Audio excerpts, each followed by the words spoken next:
Thanks, Robin. I hope I don't disappoint you, but I also want to make clear that we do want to look for takeaways in this session of new ideas, new approaches, new realizations, something which can act as a catapult to move things forward on this very critical issue. Because I want you to take as read the document Power and Generation in the Internet Age, but in my view it's not radical enough. We've got to push it even further. We should take that as clearly on the table. Already we've gone a long way down this track this morning with the kind of interventions, and let me just remind you of the kind of interventions we've had from David Howell, the rise of networks, a restraint on government's arbitrary power. John Snow, governments unfit for purpose. Michael Drake, the problem of trust in leadership. And I was very struck by Michael Ignatieff when he gave a presentation at Chatham House a few weeks ago, when he talked about the end of normative thinking.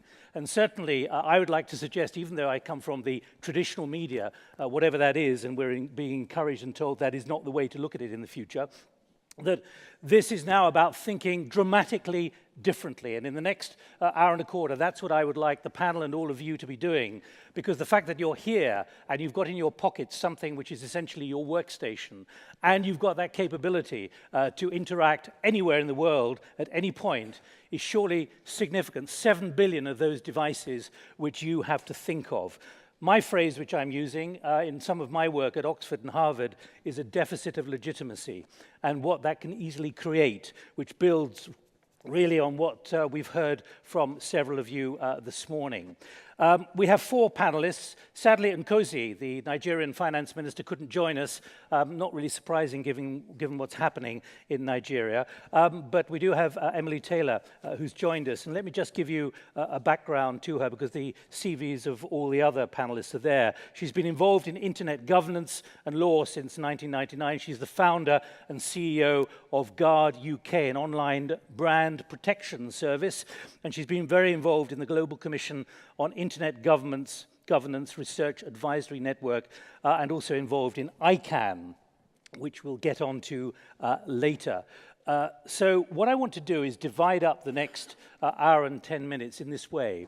It seems to me that what has already been put on the table is as much about behavior of corporate leaders and also political leaders. So it's about the behavioral issues of governance. And then we're going to move on to the more technical issues once we've worked out just how vulnerable those involved in power around the globe really are. Whether they're in the big nations, whether they're in Whitehall, or whether they are in the capitals of Africa and those emerging economies which now are well connected. And we can see the pressures there on those who've been democratically elected or who've appointed themselves. The fact is, even in North Korea, there is now the capability to use a digital phone on the southern borders with South Korea. So things are moving very fast, and I'd like you to think in terms of not what's going to happen in the next 10 years, but what's going to happen in the next 10 months, 10 weeks, maybe even 10 days, possibly 10 minutes. That's the speed of change and adaptability that's needed. When you look at Facebook, when you look at all these new apps and so on, which have come on the market, which are now available, large numbers of people making large amounts of money, they weren't there 3 or 4 years ago. It's that level of disruption. And disruption should underpin, I think, everything that we talk about in this panel before we move on in an hour and 10 minutes from now. So my first question is going to be, how well do those at the top really get the level of disruption in this digital space? Marietje Schaake, you've just been re-elected to the European Parliament. You do a lot of work on this within the European Parliament, within the Netherlands, and right around the world. How much do the political class and those at the top really get the level of disruption and the implications for them? I would say insufficiently. I mean, it's a major problem that people who are in the position to make decisions or in a position to hold others to account when it comes to intelligence services or when it comes to technical standards or when it comes to the preservation of competition in the digital market are unaware of what is technically possible these days. And if you don't know what's technically possible, it is difficult to imagine the implications either on your society, your economy, or democracy for that matter. Do they understand it, or are they in denial? I think there's a lack of knowledge in the political decision-making levels about technical capabilities and thus the disruptive impact. On the other hand, you see that governments still play a major role in dealing with technologies themselves, which has major implications as well. But I think it is a very small group of experts that are making very impactful decisions. For example, recently the revelations on the NSA taught us that encryption protocols, which are technical ways of securing data, have been deliberately weakened to gain access on the part of the government. And I think the jury is still out about whether that has increased the security of the United States. So there are a small number of real experts in government circles, but when you talk specifically about politicians, so parliamentarians around the world that are also supposed to hold these services and these people to account, I would say there's a desperate need for more knowledge on how technology works and what the implications are on anything ranging from security to political participation to the digital economy or to access to knowledge and culture. I mean, this is indeed disruptive to an extent that it impacts our entire societies and that the impact is also global. And so decision makers should understand that their constituencies are no longer confined in the nation state where they may be elected, but that decisions that they make, think for example about California law, have an impact on internet users all over the world. Marietje, thank you very much indeed. You said should there, but at the beginning you essentially said they don't. So that's the big gulf which we're trying to address when we're looking at this massive change, in globalization and the world order. Mark Spellman, Managing Director of Accenture. Now, looking at your CV, you work with boards of major corporations in large-scale transformational programs across multiple businesses and geographies. Very corporate, that description. What do you see in terms of understanding the enormity of disruptive change going on in the digital space? Well, I think everybody should recognize that digital is absolutely pervasive. And so when I walk into a boardroom, the question I've got around the boardroom table is, are the leaders what I would call digitally savvy and insight-driven? Digitally savvy and insight-driven. And it starts with really, do they understand how the consumer experience is changing?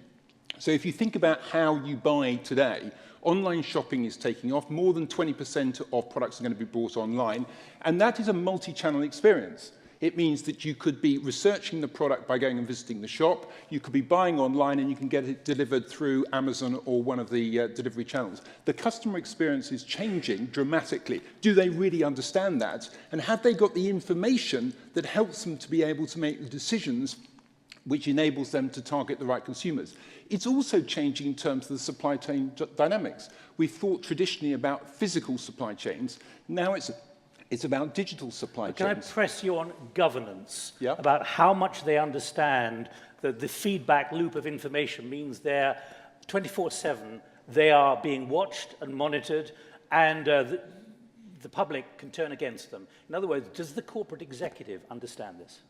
Well, I think there's a positive and a negative there, Nick. The positive is that they need to understand how customer expectations are changing, but at the same time, they need to think very carefully about cyber resilience and the potential vulnerabilities, and that's part of the issue about managing your digital supply chain now, as well as your physical supply chain. And again, I think, like we've already heard, it's a mixed bag. Mixed bag, but I'd put to you that actually many are still in denial about it. No, I don't think many are in denial. I think, though, like a lot of the things, it's about execution, and it's about understanding how industry boundaries are blurring, how the customer experience is changing, but also critically about the impact of these technologies. So you've got social media, you've got analytics, you've got cloud. All of those are changing the ways that businesses need to be configured going forward. What's the adaptability like? Well, I think agility and the premium on agility is going to be highly important. And you just need to ask the question about collaboration. And what we're seeing increasingly is new partnerships and new ways of operating. So, for example, if you look at tyre manufacturing now, the old philosophy of you buy and you own tyres has changed. Now people are selling tyres to fleet contractors. So they're saying they're selling the tyres by the kilometre, by the mile. So the whole business model has to be adapted to the impact of digital technologies. But you're saying there's still a lot of work to do in terms of changing the mindset. Yeah, I think there's a huge amount of work to be done. Because again, I come back to sort of size and scale. Remember that everybody talks about the 7 billion mobile devices out there, 1 billion connected to the internet. It's the 20 billion connected devices on the industrial front, which is really actually transforming the way a lot of businesses operate and run. Right, let's go to Yong, who's Professor of Media Studies at Peking University School of Journalism and Communication. Not just an academic now, but you have worked for China Daily, for China Central Television, CCTV, and co-founder of the non-profit Digital Forum of China. Now, I happened to give a presentation to the party school in Beijing back in October. That was just before the Standing Committee made very clear they're now going to co-opt the internet as opposed to let it run free. What is your analysis now of the way your country is coping with this enormous challenge, which they understand, but have now got to work with politically? We saw in Xinjiang last week the bodies of 31 people on the streets of the capital. They were up there and out there on Sina Weibo within 10 minutes before they were taken down.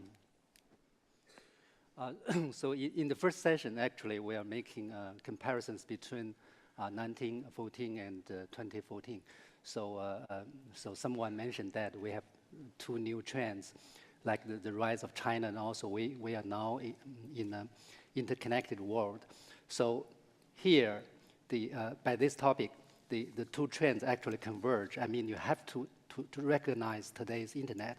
You have to know China's view on internet governance, especially the Chinese government's view on it.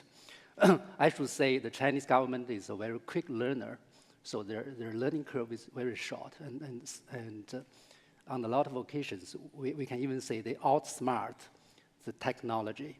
By that I mean we have two sides of the story for the Chinese development, internet development. So the Chinese government wants to reap the economic benefits, but on the other hand, they want to maintain a very strong political, hold on the power. So Deng Xiaoping actually has a very famous metaphor that we open the window, we let the fresh air in, but without the flies. So, also we can say the policy development through the years, at the Jiang Zemin era, actually, China embraces, globalization in a very, vigorous way. So we joined WTO, and also under him, the policy for internet development is we develop first, then we manage second. The Chinese government, they like to use the word management very much. But just to be clear, what is your assessment of the political calculation right at the top now in China, with almost 800 million mobile phones held by everyone from the richest to the poorest peasant in the field? It's enabling, it's empowering, it's causing difficulties in many parts of the country. I'm just coming to this. So I think there was a watershed moment beginning in the latter part of 2013. It's like they changed the policy. The policy first is before is we develop internet first, we manage the second. But right now, I think they put the management in the first place, and then we can say they have this campaign of grabbing back of the microphone from what we call the netizens, not only with microblogging, but also with video sites, with mobile applications. And we see the establishment of internet office is a very big government department which transcends all the other departments. And also we see the establishment of the so-called leading group of internet security and informatization, with its head as Xi Jinping himself. And now the Chinese government, actually, they are using a lot of military kind of language. It's a front. We have to occupy. We have to get hold of it. Do you think they will succeed? Threat, occupy. that's difficult language to embrace in this digital space where the assumption is essentially freedom?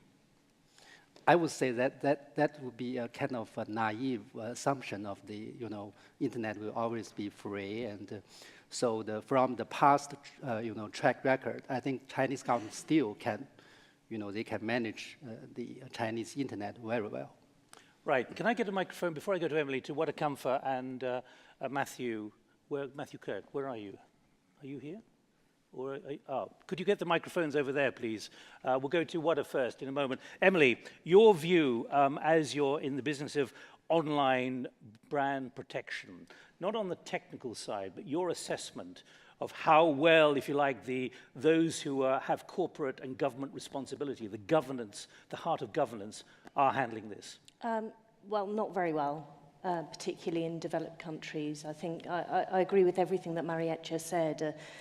That there is a combination of sort of complacency and a trust that somehow the technology will just sort everything out. I agree with you that it isn't a predetermined outcome that the internet will remain free, that the technologies on which we all depend, like a single network that's dumb, that doesn't make a differentiation between what sort of messages being sent over it. We're in danger of having a fast lane and a slow lane. And what I see is that governments, on the one hand, are just letting it happen in a sort of, maybe it's because they don't understand, maybe it's because it's just too difficult. I think that, and then there's a response which is, let's just privatize everything onto these big companies. Let's just make them do law enforcement. Let's make them in charge of fundamental rights and incredibly difficult balancing acts. We can see that technology, particularly a communications medium, is going to surface ideological differences very quickly.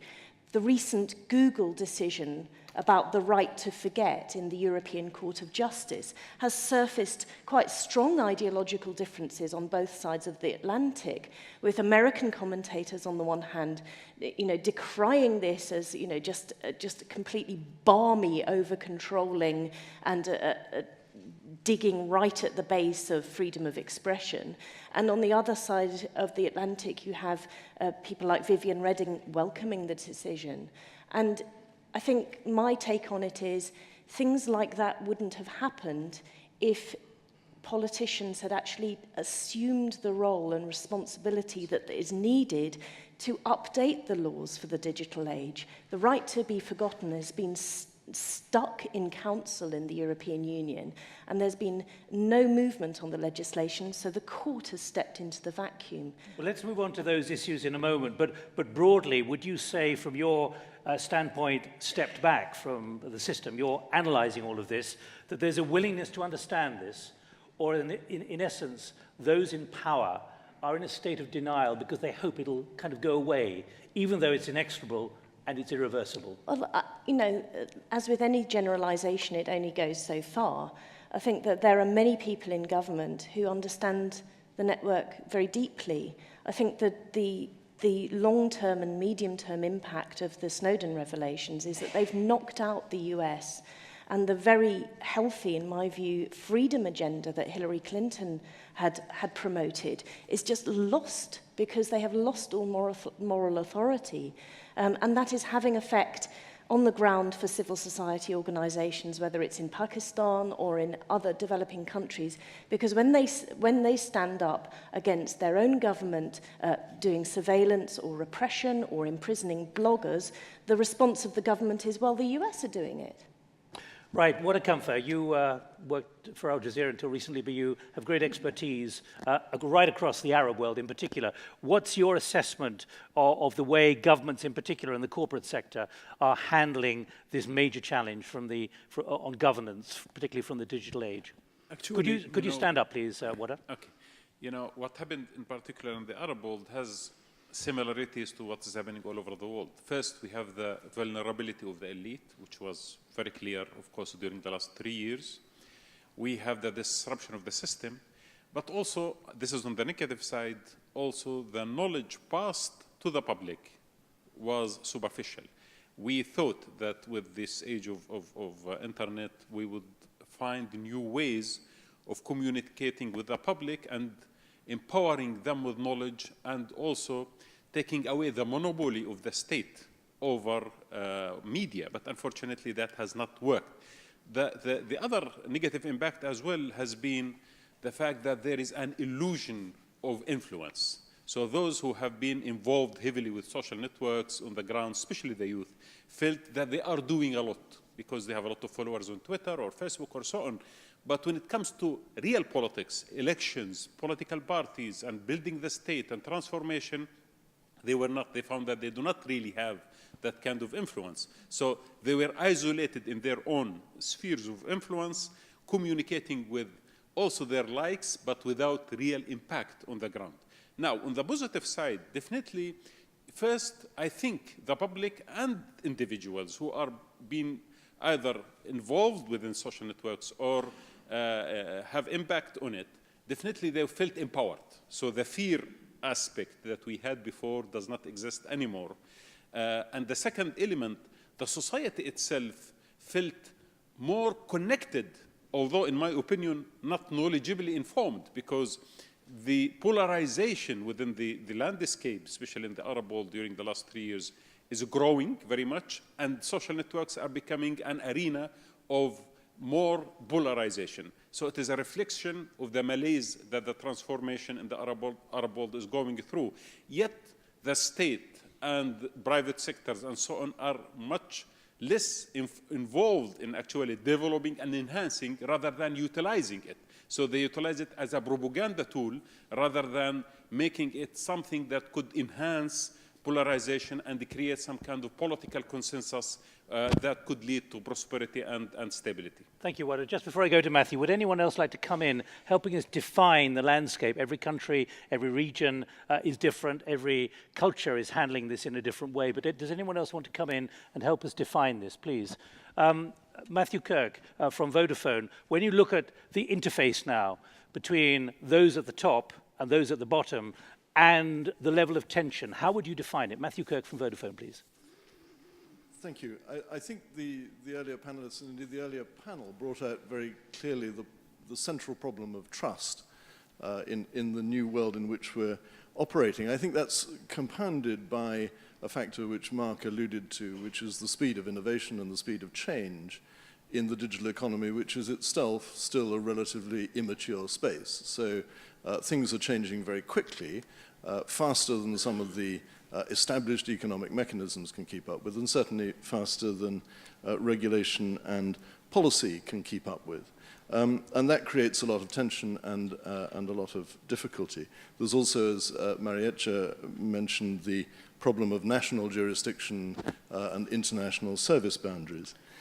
I think at the heart of the problem of trust, though, is the fact that most of the technologies that we're using today can be used and are very largely used for benign purposes, but can also be used for abusive or malign purposes. And I want just to draw out two examples of that.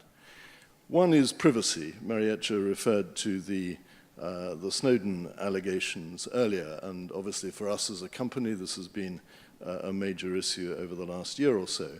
We're about to publish what we believe is the first ever multi-country disclosure of the details of the relationship between a telecommunications company and the governments. Anything you'd like to share with us today? Not today, no. But Any I will hints? say, not in the details. But Any executive summary in your mind, Matthew? Yeah, it's been a very difficult report to pull together. Partly because there are things we're not allowed to disclose. Where that's the case, we're disclosing the laws which prevent us from disclosure. But partly also because the data itself can be very misleading and very difficult to understand and interpret. We've tried to explain in this report why that is the case. So we hope it will be a useful contribution to the debate. But I think from a policymaker's point of view, the lesson that I've drawn out of the Snowden allegations and the very large public debate that's followed is that governments need to be much clearer about the purpose for which they infringe on citizens' privacy, about the agencies that have the legal power to do so, about the authority with which it's done, and critically, about the accountability and transparency systems that operate it. Just to give you one example of that, in 2012, a sniper who had been shooting at vehicles on German autobahns for 5 years, he'd fired about 700 shots at vehicles on German autobahns. He hadn't actually killed anyone, which was a great relief, but the police were finding it very difficult to track him down because very often the owners of the vehicles didn't notice they'd been shot at until they got to the other end of their journey. The police eventually caught him by using a combination of the cameras in trucks, roadside cameras with number plate recognition technology, and information from mobile networks, and built patterns out of all of that data which allowed them to catch the criminal. Now that's a use of massively, potentially intrusive, big data, and the data about hundreds, thousands, tens of thousands of people who had no connection with the criminal at all in order to track down a criminal. It's been widely reported in the German press, no controversy about it at all, seen as the German law enforcement agencies doing their job. Second area I wanted to touch on. Could you be quite brief? I will please. be very brief. Is what's known as net neutrality. And I think, again, this it was referred to earlier as dumb networks which simply carry material. Networks are not dumb today, and if they were dumb, a lot of the services that you use wouldn't work. The communication which carries a payment system or a live voice communication or a live video communication runs to different technological parameters to downloading a web page or sending a message. And we in our networks need to manage that to ensure that everyone gets the best quality of service possible. That doesn't mean interrupting the flow or blocking access to this content or that content, except in one specific circumstance where in a number of countries we work with the Internet Watch Foundation and equivalent organizations to block access to child pornography and child abuse material. Now, the Internet Watch Foundation says that our working with them is much more efficient than using the judicial system. Clearly, we shouldn't be able to block material for competitive purposes, should we be able to do it for those purposes? These are difficult questions, which I think legislators need to understand better and work on more. Thank you, Matthew. Over here, just one helpful definition of the landscape, please, from your perspective. Could you introduce yourself? Of course. Hello, my name is Guillaume Liéger. I run a campaign technology firm in France, and in 2012, I ran François Hollande's field campaign for the presidential election. What we did is we did a 19th century campaign in 2012. We knocked at doors. We knocked at 5 million doors to encourage voters to vote, especially in areas where people do not vote usually. So why a 19th century campaign in 2012? The answer is not because France is such an older country, but rather because when it comes to encouraging people to vote, direct contact is just the best way, the most effective way to engage them. Twitter won't work when it comes to talking to someone who lost trust in politicians. So what I wanted to add to the panel for the discussion is what can we do today? The power of new technology is amazing. It helped us for the campaign. It helped us demultiply the effect of the campaign. It helped us communicate. But new technologies in politics and campaigning very often reinforces dialogue amongst political geeks, not reaching out to communities who are kind of outside the political sphere. And has it helped weaken those you helped get elected? I'm not commenting to what happens after François Hollande became Why president. not? You can now do it independently. Has it weakened his position and the position of the current government, even though they were elected by this great e-power? Yeah, I think afterwards the party was not very good at maintaining the momentum they had creating, the promises they had made, unofficially to the people they talked to. We came and listened to you during the campaign. They didn't come back afterwards. From that perspective, I think they failed, yes. That's Kevin Rudd's point as well. Just pick up on those points, Marietje. Well, I think what we see in the discussion here is, on the one hand, an enormous power position for companies that is expanding and expanding in a legislative vacuum. And on the other hand, we see, whether it's the Chinese example or the Egyptian example, and we can name many other countries in the world, that the top-down power play and the position that governments have also using technology for mass surveillance, mass censorship, tracking and tracing individuals, manipulating media for propaganda purposes or what have you, is still very much alive. So the promise of this bottom-up empowerment of the individual is very much challenged, I think, by business models on the one hand, and by the power that governments are using to retain their grip and control on the other hand. And what is missing is, on the one hand, relevant laws, but also based on what I would prefer to see based on democratic principles, where there's a new thinking about what accountability means, also by companies and by governments in this hyper-connected environment that is called the internet and that relates to all kinds of other technologies. So we are really seeing a major shift in the roles that governments traditionally play and that corporations traditionally play. And I don't want to paint too much of a black and white picture. You know, I think companies are also put in a very difficult position sometimes. I'm recalling the shutdown of the internet in Egypt, where European companies operating in that market were forced to shut down services. Well, we should ask ourselves as policymakers, could we have empowered them in saying no and keeping communications open? What could they have done differently? But they are presented with decisions also in, for example, taking down content in the case of YouTube, where we've seen deadly clashes erupting over content that has been posted in one place in the world, causing major effects elsewhere. What are the methods that we can use to have shorter lines between corporations and governments, but based on democratic principles? And that is very much missing, I think. Thanks, Marietje. I mean, I'm very struck by the first bullet point in the summary in the paper. Initially, new technologies tend to disrupt the status quo and threaten the establishment's hold on power. As these technologies mature, elites eventually learn how to harness them for their own gain. Will the internet follow this same pattern? The battle for control is currently underway. I'd like to know whether you agree with that or you think things are moving in a different direction. Mark? Well, I think that description of what we've just heard in France is a classic example of one of the problems that we've got at the moment around engagement, because what you had was a world in which you had a one-touch moment with a person who was in a campaign, and actually the world around customer engagement now is multi-touch. And the thing is that if you want to engage people on an ongoing basis, you have to have multiple touches on a constant basis. That's the whole thing about how the customer experience is changing.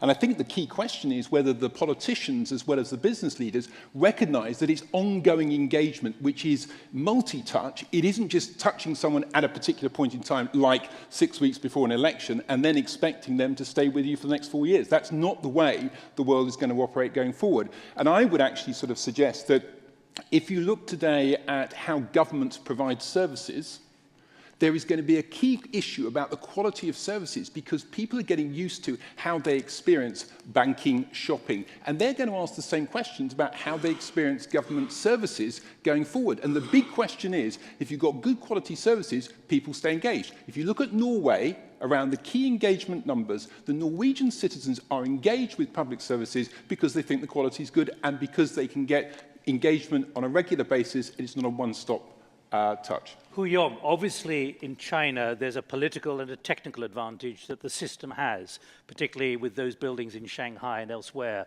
where large numbers, tens of thousands, are literally their only job is to control this. But on balance, do you think that China is showing the way that the digital space can be controlled to a political agenda?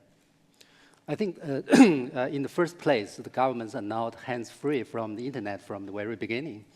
I mean, in China, if the government does not invest so heavily into infrastructure construction, we will have no internet at all. So, but I'm talking about control, the Public Security Bureau, for example. Yeah, so I think I would give the government credit on the one hand, but of course, on the other hand, it's not only a China problem. I think through the years in all the regions, we have seen kind of discourse change, not only the academic discourse, but also political discourse or even civil society discourse. By that I mean, we used to have a discourse of emancipation, of freedom, equality or democracy when we talk about the internet.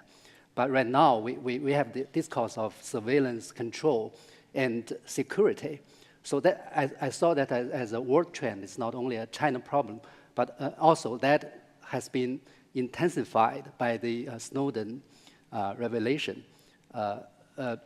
Because right now, you know, in the just ended the internet the Stockholm Internet Forum. It's very ironic that United States become the main target when people are speaking about internet freedom. So China, of course, it has severe problem, but I think this is on a global dimension. But one quick metric for us, please. 6 months on from the Standing Committee's announcement, do you think, on balance, that the average citizen, netizen in China is beginning to condition itself to restrictions or finding new ways around it? They will find new ways, and also the technology also on this side, because we never know who will be the next inventors who invent new applications and new technologies. So what I mean is that the citizens, what they can do is to accumulate social capital in a country. Traditionally, we have a strong state and weak society, but it cannot change politics in a dramatic way. You need patience. You need long time efforts. All right. David Oman, where are you, please? Sorry, the lights are blinding me. I get the microphone to David because I want to go to Emily first. You talked about elites and whether this open network is actually just, the arteries are hardening and we're seeing elites. Well, absolutely. I think 1 in 3 of all people online are on Facebook.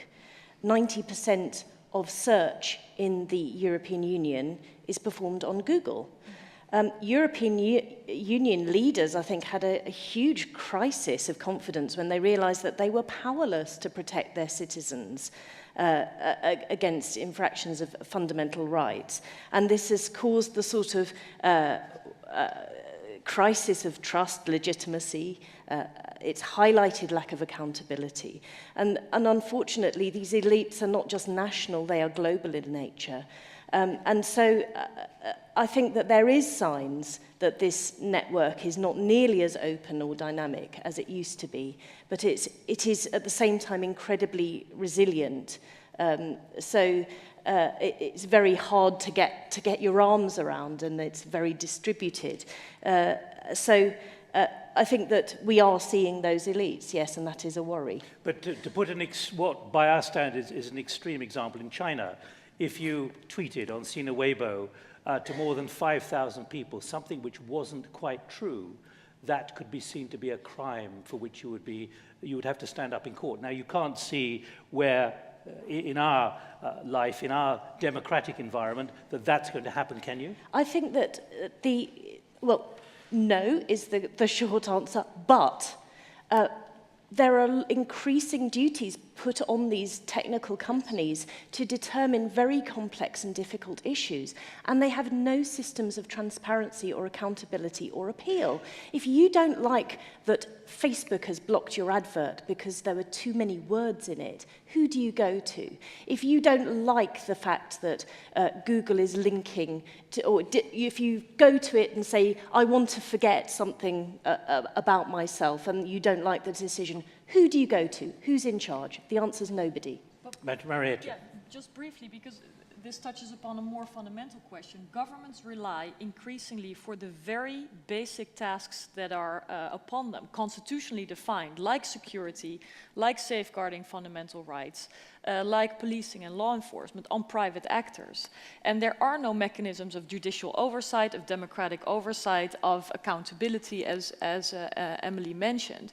And this is, I think, a fundamental weakness and risk in this reliance on private actors. Well, let's try and help define that. David Oman. So, David Oman, you were involved in intelligence, national security. You're now a visiting professor at King's College. Help us understand the principles which will guide the relationship between the expectations of the public in this digital environment and the needs of a government. I think part of the process of education is thinking through what principles we would want to govern the development of the internet. And none of those principles, I suggest, are unqualified. We've heard about one principle already, net neutrality. But Matthew Kirk has pointed out that the companies actually have to use deep packet inspection. They've got to dig into your communications if the thing is going to work at all. Another principle I would isolate is no central control. Central control is the sort of term that people in this audience would naturally tend to think of. Somebody has to be in charge. Well, perhaps with the internet, that's the wrong way of thinking about it. The question is not who is to be in charge. The question should be what processes and checks and balances do we have to prevent the internet developing in ways we really don't like. It's a sort of analogy with this Scottish philosopher David Hume's point about democracy. Its importance is not who gets elected. It's important is the ability to get rid of people who are leading you in the wrong direction without having a civil war.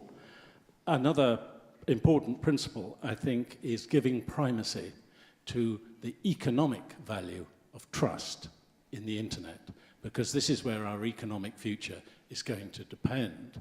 I don't believe the exaggerated views about the internet being broken that has come out of Edward Snowden's revelations. I'm sure that is not, in fact, the case. But it's a warning to us all that in all cases of doubt, although countries will still want to conduct intelligence operations, the primacy must be given to economic trust. Another principle would be the whole thing has to be rentable. There has to be a commercially viable solution at each level, at the transport level, the physical infrastructure, the server level, the operating systems, the user-defined applications. And the hard fact is that most of it wouldn't operate at all today were it not for the huge value of our personal data that is hoovered up and sold on for commercial marketing purposes. Without that, you wouldn't have Google free to use. So how do we accommodate that principle? And the final one, which has also been mentioned, is, I think, the principle that this is not an ungoverned space. This is not the Wild West.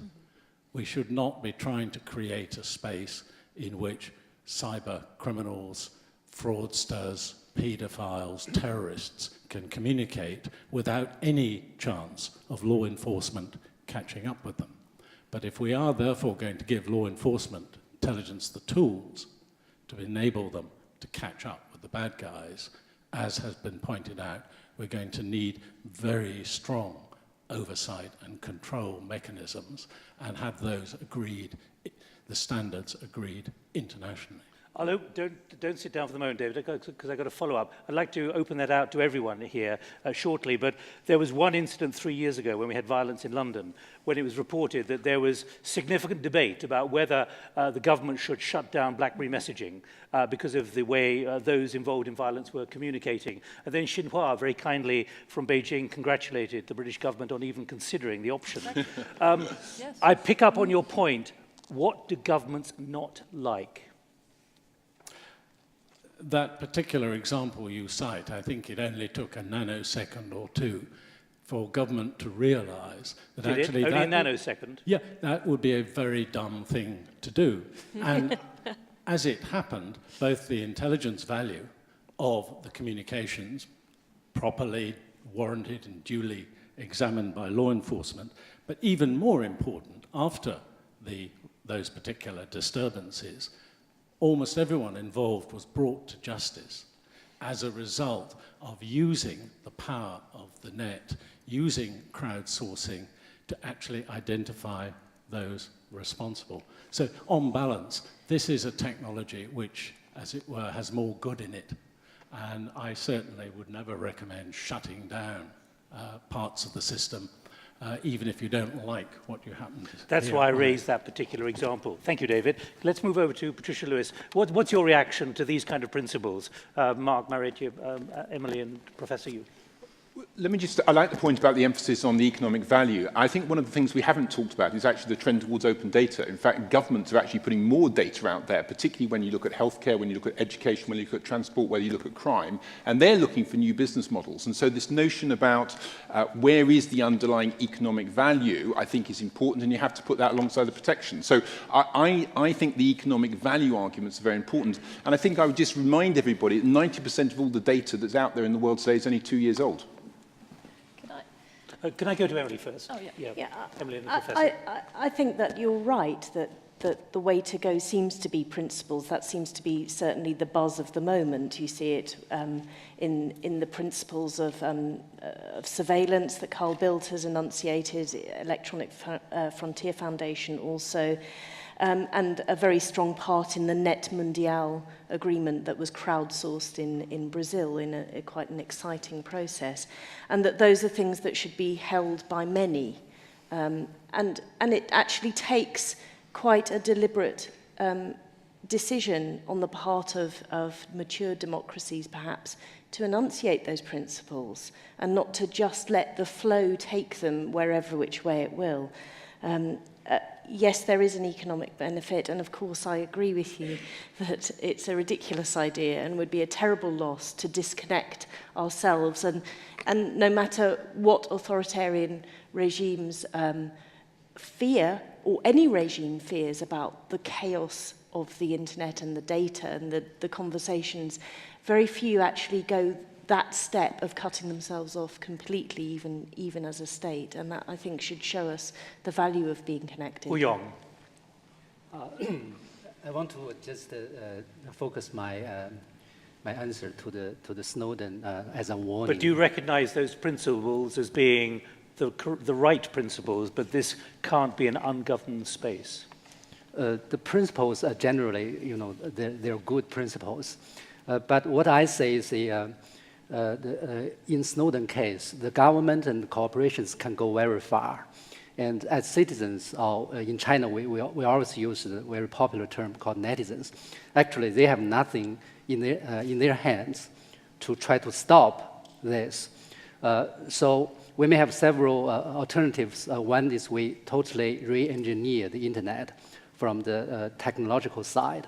Another thing, we try to expose the wrongdoings of all the corrupted powers, be it political or the cooperate. And the third thing is we come to the internet governance issue. So people are talking about the multi-stakeholder and not only the government but also bring civil society and private sector into the same arena to try to have some institutional arrangements. So we already see some very good sign, like the American government just, they give up the ICANN, kind of the management to NGO, but we need to see more of that. And one critical question would be how to engage the governments who are not accept there is no centrally controlled internet, because I think quite a number of governments actually, they think the internet can be centrally controlled. I'm going to get to a lot of you. I've got 25 minutes to run, so just rest assured I'm going to get more voices in a moment. Marietje.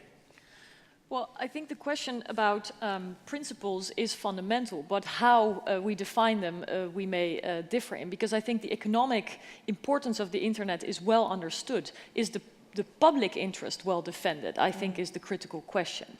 And if you look at the discussion around net neutrality, which, it goes too far to go into this in detail for those of you who haven't, but I encourage you to look at it, is about whether companies can discriminate in the data that they pass on, like internet service providers, to you as a customer. And I believe that the preservation of net neutrality, and I worked hard on this in the European Parliament, is essential to preserve the principle of competition in the digital economy. And so Whereas companies that have a benefit from not having net neutrality safeguarded will contest this principle in the public interest of facilitating fair competition, allowing for innovation on the internet, and also safeguarding the position of the internet user against dominant power of businesses online, I think is essential. And these are very much contested issues. So to just talk about principles, I mean, I think we could easily say, okay, freedom of expression has to be safeguarded online as well, but how we do it, who is accountable in case of a failure, who is ultimately responsible for safeguarding these principles, is the big question. And what's the division in the European Parliament, would you say, and the parliamentarians you're dealing with, about whether this should be a governed space or an ungoverned space? Well, it is already a governed space. When you look at what countries are doing, I mean, the centralized control that we see in countries like China has an impact on many others in the world. It limits access to the market for a number of companies. It restricts people's fundamental rights online because there is mass censorship and mass surveillance of what people say and do not say online. So we cannot pretend that we may go to a place where there will be a lot more control over the internet. We're already there. And there's a lot of developments going on simultaneously. You have market developments, you have governments restricting or changing the rules of the game for their citizens, for example, or for their companies, which then has impact elsewhere in the world as well. Right. So it's not just about the fora where internet governance is the key theme, it is also the impact of decisions that governments or companies are already making in the meanwhile, and how that impacts this sort of ecosystem as a whole. Right. As we go along. Right, I'm going to give you a challenge. The new world order. Help us define, at the end of this discussion, in the last 2 minutes, what do you think the world order will be when it comes to the digital space, say 5 years from now? I want to get some other views. Patricia Lewis, and then down here. Thanks, Patricia Lewis from Chatham House. You know, I like to think of the internet as a garden. And the techie gardeners have already provided the pathways, the gateways, provision of shade, places to sit, read, think, eat, drink, shop, etc. Now, in this garden, free innovation is critical. And different innovations require different types of soil, sunlight exposure, watering, etc. So should we really be so concerned with the so-called balkanization or fragmentation of the internet? Is it in fact possible that fragmentation might allow for more competition and more robust innovation? And how, in this garden, I hear how we're struggling to provide privacy, but for the future, how will privacy vanish altogether for the next generation? Right. How do we protect our private views from the political space? And what does it mean for our democracies if the right to have our private political views is in fact exposed for all to see?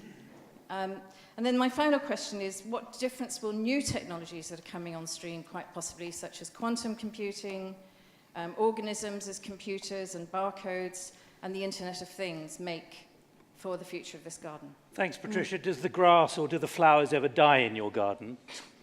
Sorry? Does the grass or the flowers ever die in your garden? It depends where it is. Yeah. Okay. Could we bring the microphone, please, to David Howell? What do you think of those, any of those questions? There are so many. We'll be here until the mid-afternoon if we answer them all. I think that I like the garden analogy. I think gardens need fertilizer, and one of the fertilizers for the Internet of Things is having the sufficient numbers to actually assign to all of those things, which in the UK we won't have because the numbering has run out and we haven't implemented the successor technology. So we're going to be behind on that one in our garden. Right, let's move on, please. Could you just reintroduce yourself, please? Yes. Stand up as well, please. I'm Shumit Banerjee. I'm a senior advisor at Chatham House, but also on the board of Hewlett Packard Company. I think it's sort of relatively clear that the consumer internet is more accessible to journalists and politicians. But the really interesting question socioeconomically is, what is this going to do to the kind of endowment that nation states have had in terms of giving their citizens a good life simply because they were born in wherever it was, right? So let's say the Netherlands or whatever. So I think in the context of a number of those developments that were mentioned, in particular the Internet of Things, we could have 1 trillion sensors out there in 10 years' time. generating enormous quantities of data which will need to be analyzed. In this world, it is much better to be a first-class computer scientist in Jakarta than to be without a high school education in Glasgow. And what this means is that there's a kind of an equalization of returns to human capital rather than to citizenship. I would submit the political classes have not even begun to talk about this problem or to apprehend its importance. But I think there will be an enormous flow of wealth to people who can apprehend and work with this, and a great sucking sound which cannot be compensated. So if I were young, apropos a comment the gentleman from the New York Times made earlier, I would be terrified because the relatively old in Europe are actually relatively well looked after by the entitlement system. But an inverted demographic pyramid with poor skills in this context is a terrifying prospect. All right, thank you. Could you move the microphone along there? Now, who's got the microphone next? David Howell. And I'm coming over there in a moment, please. Nick, you said at the beginning that you wanted to push things please, a bit yes. further. So help me push them. Well, here goes. I read the other day that scientists have discovered that the relationship between an octopus and its tentacles is largely advisory, with occasional directional advice. And furthermore, that if you cut off the tentacle, it continues with a mind of its own to go on hunting for food. And here's the really remarkable bit. It goes on trying to feed the center to the mouth that, of course, is no longer there. Now, I think that is a very, very thought-provoking idea when you come to the issues we're discussing here today, because what it tells us, first of all, is most people, although they want more localism, more local power, also want a governed space. They want both. Second, I think it tells us that in the multinational institutions we're looking at, both the 20th and 21st centuries ones, the ones that are going to survive are those that draw power from the bottom up and aren't dominated by one sort of superpower, not dominated by a hierarchy of the past. Thirdly, it tells us that national leadership must be illuminating and inspiring, but somehow combine followership with leadership. And there are all sorts of new techniques for doing this, which I think people are only just beginning to grasp. So finally, I would just observe as examples of what I'm saying. I can't resist saying this. Organizations that don't really have a command control center, like, for instance, the Commonwealth Network, are much better suited to the 21st century and to the network age than some of the 20th century institutions.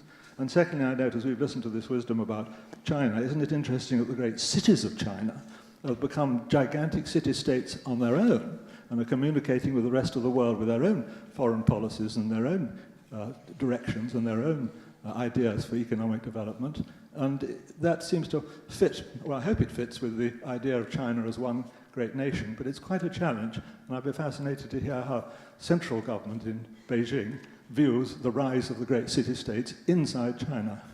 David Howe, before you sit down, you're a member of the House of Lords, but what's your reflection on whether the political class understand the enormity of this? If you were still MP for Guildford, would you feel comfortable?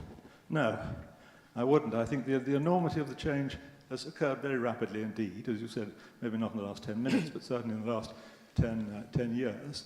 The sense of empowerment of groups and individuals is simply enormous. The challenge to, I'm a unique specimen in that I was in government 25 years ago, out of government, then back again in government recently. The change is enormous. The whole system has started looking over its shoulder at what the public think. And do you think the civil service get it?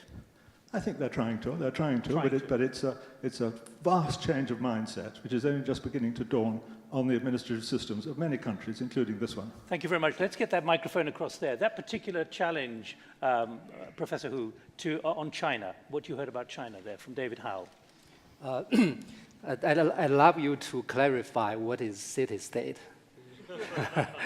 I don't think China, have any city-states right now. All right. Please, yes. And then we'll move back there.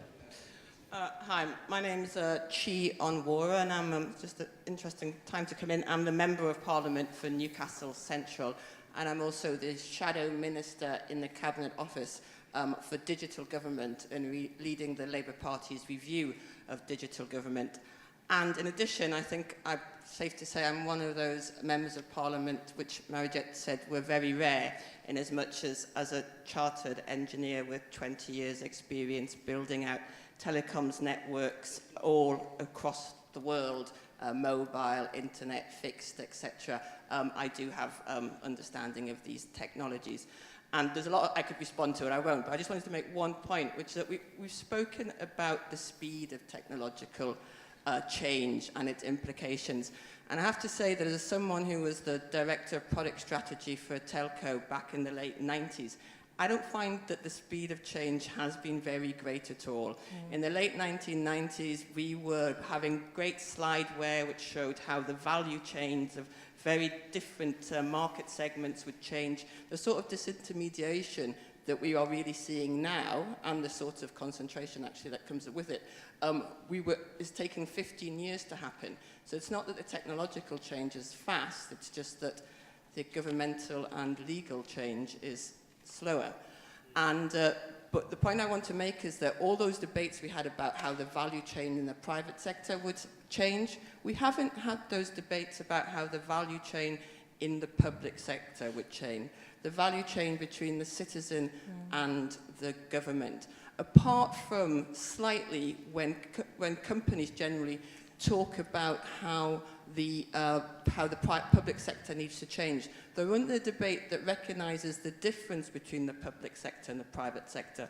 So it's not that citizens are not just consumers of government services. You can't apply the changes that we've seen in the private sector directly to the public sector for a number of reasons, but just in fact two main reasons. Firstly, the public sector can't choose its market segmentation. It can't leave parts of the market out. Everybody is part of the market. No one can be left behind. So it can't get rid of, for example, bad payers. And secondly, and I think you touched upon this when you talked about the contact, many of the contacts between the citizen and government are not chosen. So it's not like how it is between private sector and consumers, because you have no choice about signing on for benefits. You have no choice about paying your taxes. So it's a very different environment, and I don't see a debate about what that value chain should be now and in the future coming out of even the private or the public sector. Move the microphone back there, please. You have the microphone. Can you keep your remarks pretty short, please? I've got 15 minutes to run, but I want to hear as many as possible, please. Greg Baxter, I head up digital at Citigroup. A couple of quick observations. One that we're at such an early stage of the information age that we aren't at a point where we can understand all its implications. And I think if you look at the industrial age, what it did for physical limitations of humanity, what will the information age do for the computational limitations of humanity and the connectivity of the organisations we have? And I think there'll be a movement away from benefits of physical scale and of inheritance, as Shamit pointed out. It raises for me, and that with that comes all the access to information, to healthcare, and then choice around the world. There'll be a bias towards the best. And I think it raises three things that I don't think we've really covered yet. One is the biggest crime is not being able to participate, and so how do we ensure that digital identity becomes relevant? Just as in a physical world, if you don't have physical identity, you can't participate and you are abused and you sit on the fringes of all the benefits of society. I think digital will be the same.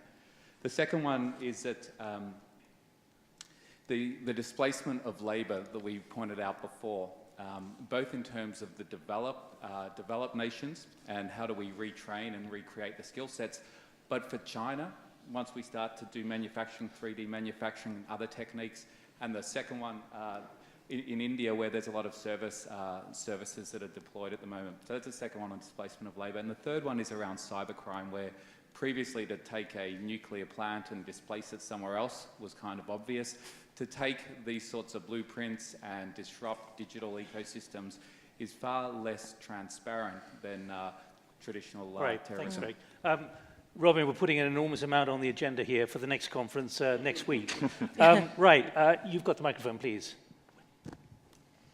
We started this conference looking at globalization and world order, and the first thing we talked about was where we were in 1914. Well, where we were was women were demanding the vote. And that was brought to women in the West because of the First World War. What worries me is that in this debate, we are talking about those of us who are already there. And we've talked about nobody left behind. But there are large numbers of women still being left behind. And those people in the fields with the mobile phone are not the women. So what can we do to make sure that those women who were trying to have an education, the 200 girls in Boko Haram took away and decided to sell? How can we make sure the women who, when they went out into the fields to relieve themselves, were then raped and hung?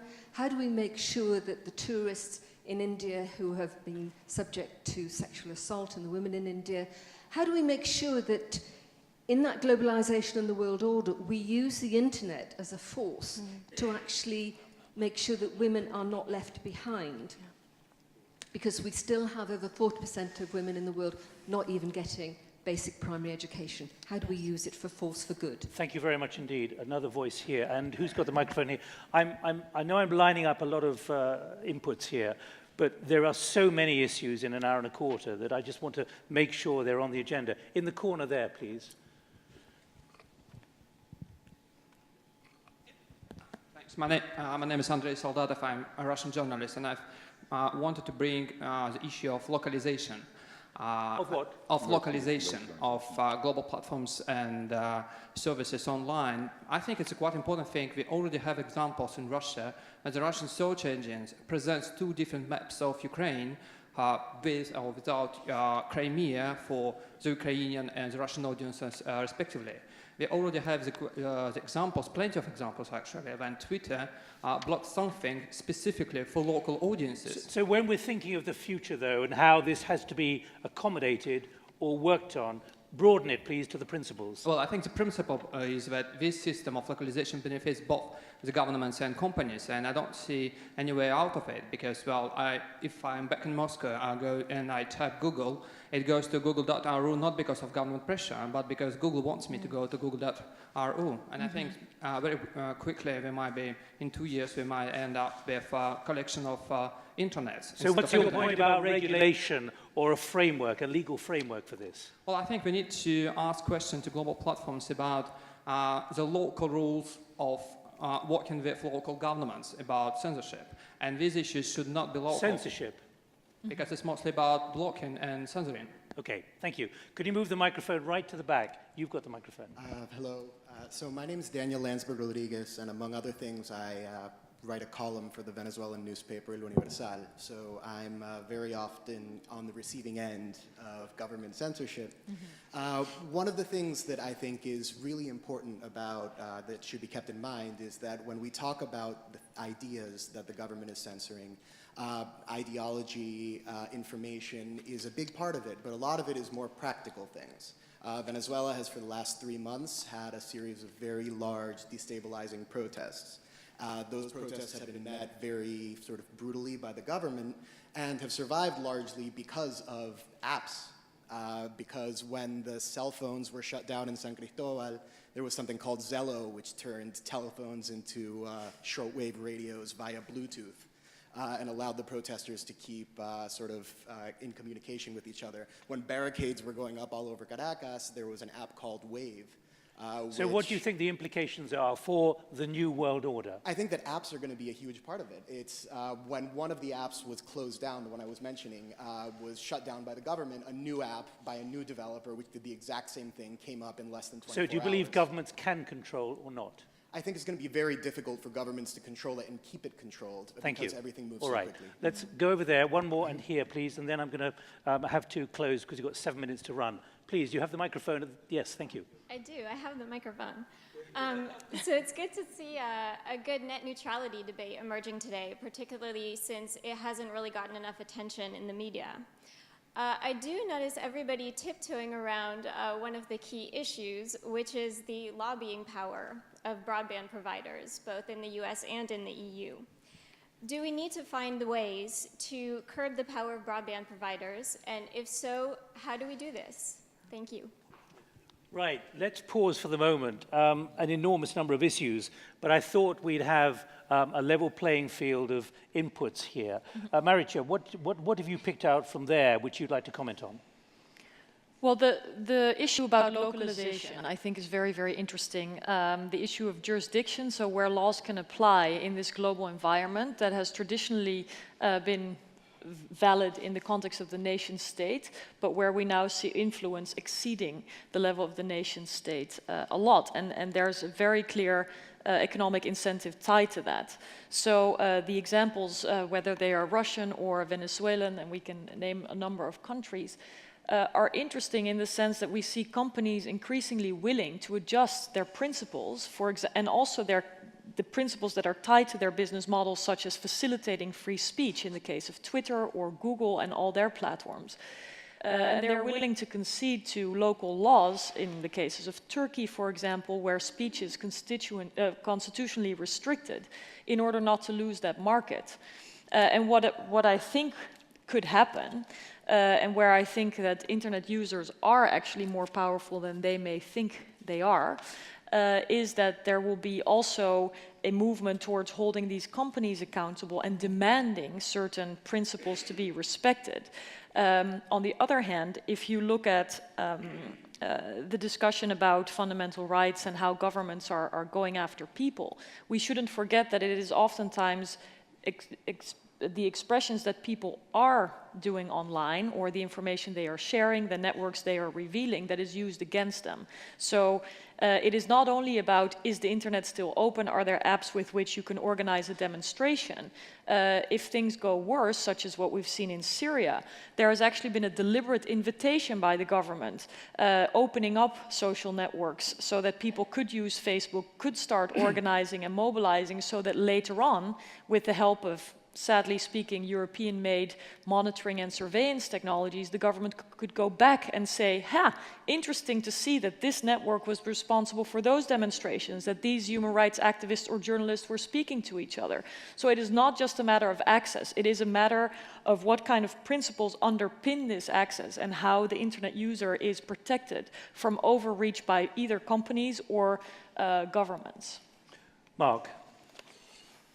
I've been struck by the fact that a lot of our discussion has been about principles and how do you apply them. And I think you have to balance that against the... But that's important as we move forward, isn't it? Absolutely. But I think you have to balance that and stress test that against what do you think is going to happen down the road in terms of some of the end users. And we've talked about sort of citizens, we've talked about young people, we've talked about cities, and we talked about government. And I think, for example, health is a critical issue going forward. And if you look at Europe, for example, 10% of GDP is in health. Actually, we can do a lot around the health budget going forward. 70% of all the health budget goes on chronic diseases. And actually, you can do a lot now with data and preventive and predictive analytics as to how you can move people out of hospitals actually into sort of self-diagnosis at homes. That fundamentally changes the dynamic about health. And so if we think about some of the big end application areas and where we can make a difference. And the lady who talked about women, for example, we know already in Africa that you can do remote learning, for example, through downloading educational programs to schools. We know that we can send maternal information to women, again, by mobile phones. We can send information on agricultural products and where you can take it to market, on prices to farmers. All these sorts of things are already happening today. We have to sort of scale them up. These are the sort of end-use areas that we need to work with. And we need to make sure that as we debate this, we think of the principles, I think, particularly around privacy, security, and trust, and we bring those together and think about how they apply in the context of some of these big end-use application areas. Emily. One of the things that I think, well, there's so much to react to, I won't react to everything. The fragility of internet governance is something I think we need to be aware of, whether it's the susceptibility of governments to be lobbied by, frankly, hogwash by large corporations, which is not a new thing or a particularly internet thing. I think that we get very excited about bottom-up multi-stakeholder governance, but in fact, the costs of participation are huge. They rely on single individuals who are frankly exhausted and overstretched, and there needs to be a capacity building exercise to go out to people who know more about governing than just the internet. The internet is like existing, the governance bit is just in this little bubble that talks to each other around the world in different locations, and it could really, really use some new voices and people who have experience in other areas, particularly in globalization. Professor Yong. I'd like to say a few more words about the city-states in China. But only my 2 cents. But how big? 2 million, 5 million, 10 million? How big is the city-state? Actually, we have 3 tiers. You know, the first tier is like Beijing, Shanghai, and Guangzhou, and maybe include Shenzhen. So then you have other, the second tier. Then you have the third tier. So we already we see the rise of local politics and also the local economy, and even to a certain extent the revival of community. But always keep one thing in mind: China does not have a unified market. To the contrary of a lot of people thinking, ask any multinational who are doing practice in China, they will tell you the story. We don't have a unified market, but we do have a unified politics. That means we have each province, they have the party secretary. They are appointed by the central organization department, and it's a complicated system of subordinates and proteges. And also, right now we have seen the huge anti-corruption campaign right now in China. But the officials can be selectively chosen as a target of anti-corruption. So that means whatever you want to do something in a local region, you don't have the absolute power over that region because you can always be removed. So talk about city-states. If you do not have self-governance and you do not have local elections, how can you be city-states? So I don't think, yeah. Professor Hu Yong, thank you very much indeed.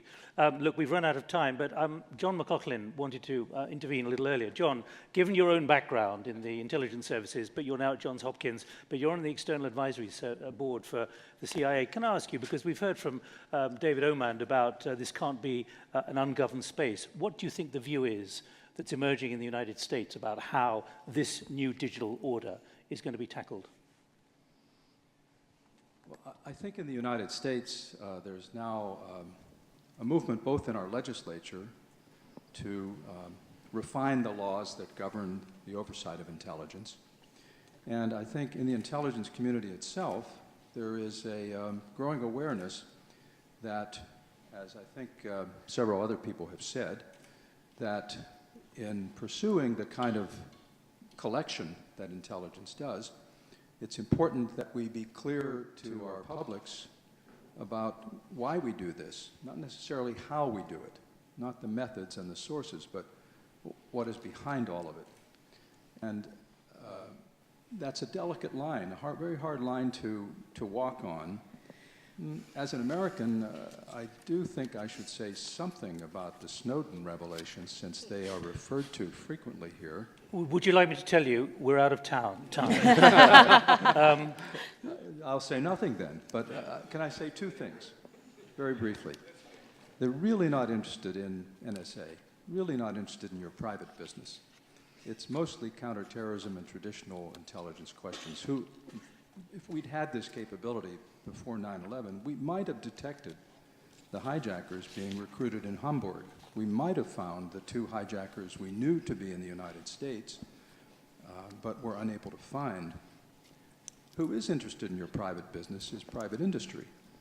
For example, if you download an app like Angry Birds, and I suspect no one in this room ever has, but if you download many apps, the agreement you check kind of mindlessly often requires you to give that company your contact list.